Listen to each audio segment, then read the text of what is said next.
কিছু কিছু জিনিস এমন আছে যেগুলো তুমি অনেক দিন ধরে হয়তো খোঁজ করছো, কিন্তু পাচ্ছ না। আর সেটা যদি হঠাৎ করে পেয়ে যাও তাহলে মনটা কেমন হবে?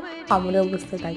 কিছুদিন যাবত ছোট ছোট মাছের খোঁজ করছিলাম, কিন্তু ভালো পাচ্ছিলাম না বলে নেওয়া হচ্ছিল না। আজকে যখন মাছলার কাছে এই ছোট ছোট টাটকা মাছ পেলাম, লোভ আর সামলাতে পারলাম না, নিয়েই ফেললাম।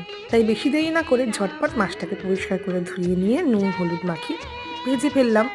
গরম তেলের মধ্যে পেঁয়াজ আর অল্প রসুন আর লঙ্কা আর টমেটো বাটাটা দিয়ে ভালো করে কষা হয়ে গেলে নুন হলুদ দিয়ে তারপরে একটুখানি ধনেপাতা দিয়ে কষিয়ে একটু জল দিয়ে ব্যাস ভাজা মাছটা দিয়ে দিলাম।